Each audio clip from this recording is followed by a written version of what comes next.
Hi guys, me again, joining Ramon's guitar show channel once more. Thanks for all your comments about the previous videos that we uploaded a couple of weeks ago. We've had quite a lot of views, quite gratifying. This little segment is something slightly different. We might unbox a few more guitars shortly, but I just happened to unbox my PRS.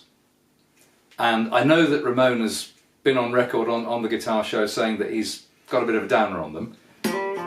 I've had this guitar since 1988. It's one of the first 5 that came into the country via Doug Chandler. It's a grey tiger stripe, open, not enclosed pickups, 24 fret neck, locking tuners. This was the standard original PRS. These were the first production PRSs after his boutique era. First of all due homage to this guitar. This guitar got me back into playing. I'd more or less stopped in the mid-80s. I was too busy working and lost the mojo, lost the vibe, whatever. And I went out and bought this guitar. It cost quite a lot of money. It cost £1,850 in 1988, which is a stack of money. But I was working so hard I had the money then. I played this guitar through a succession of tiny, horrible little amps. Little solid state 3-watt Fenders and God knows what for a few years, but this got me back into playing. So this guitar has a special place in my heart.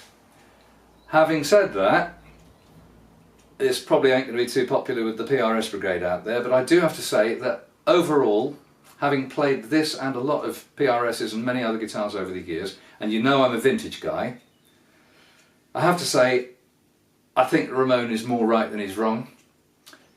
And my take on this is these are fantastically beautifully constructed guitars. It's a masterpiece, it's beautiful. And this is an early one. The PRSs that he's making now, the wood is like, it looks like it's 4 feet thick. There's so much flame in them, and they come in incredible colours and blah blah blah and all the rest of it. They've got more and more elaborate electronics and stuff. Incredible guitars. But try as I may, and by the way, the action of this guitar is probably the fastest action of any guitar that I've got or that I've played. It's just, the strings are virtually on the frets. So you'd think, well, what's not to like about it? The problem is that this is a classic PRS in another way as well. It's got almost no personality. And my problem, now that I'm lucky enough to play guitars with personality, I'm not saying I have personality, I'm not saying my playing has personality. Just, I'm talking about guitars here. The guitar has no personality. So, as a result, if there's anyone out there interested, commercial break, I'm selling it. It's up for sale now on eBay and Reverb, but I want good money for it because it's an early one and it's worth a packet. And at the moment, everyone wants to pay kind of modern SE money for a vintage PRS. Well, thanks, but no thanks. But I have to say, I think you were a little critical. But, yeah, some might say, yeah. But I have to say, and the chips are down, if you were to say to me, finger on nose, Bob, do I agree or disagree with you? Yeah. I think I agree. Sorry, PRS Owners Club.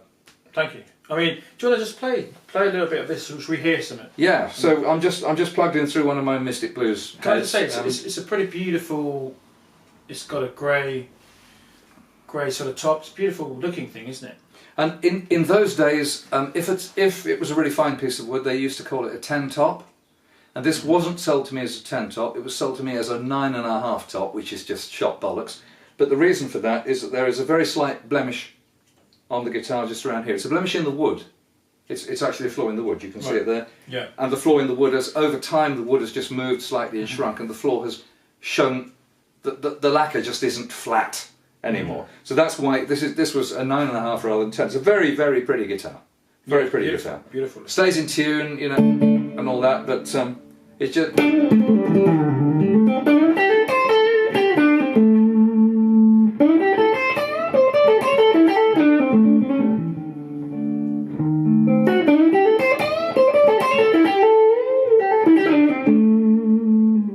So, sounds fine. Sounds great, you know? But if I was to do the same thing on one of my old Les Pauls, then I'd actually be much more emotionally involved with what I just played. Right. I'm just not emotional when I play it. It's a machine. Yeah.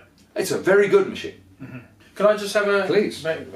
reacquaintance? Because if you watch my video, you'll hear the whole story about the one that I had. But for me, the reason why I didn't like them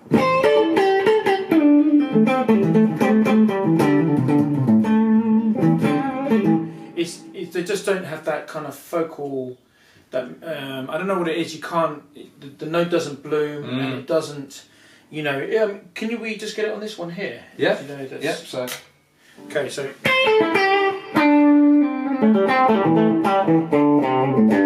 So if you're playing something like an Eric Clapton, you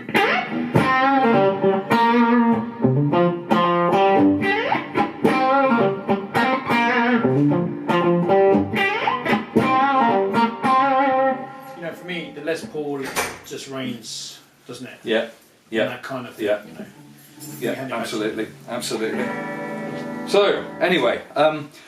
That's pretty much all I had to say about this, apart from the commercial break that I'm selling it and the opportunity to, you know, maybe piss off a few of you PRS fans out there. I know PRS have a following in the metal community, and that's a completely different style of guitar playing, completely different set of amp settings, and I'm not even going to make judgment about that. And anyway, one man's meat is another man's poison. This guy plays completely different kinds of guitars than I do. He plays them much, much better than I ever will. No. But, you know, so this is, it is just a personal opinion, but I have to say I'm in a position where I don't need to sell any guitars.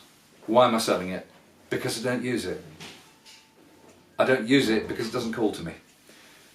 And that's not just because I'm a spoilt brat with some nice old vintage guitars. It's just because, you know, I've got, for example, I've got a guitar I'll unbox a bit later, which is a very, very cheap guitar, and I play it all the time. So it's nothing to do with value and vintage. It's just, I hope this finds someone who it really excites, because it will. I hope it does. You know, 'cause somebody will go, this is my soulmate. It's just not mine. Yeah. Hey. And it's in great condition. It's in really good condition. Yep. It looks like it hasn't been played much, but that might just be because you. That's because that's just because I'm a piss pot. This was my main gigging guitar for a few years, and it has actually been played quite a lot. It's just I'm very careful and anal with things. Yeah. fantastic. Yeah. Hey, there you go. Thanks.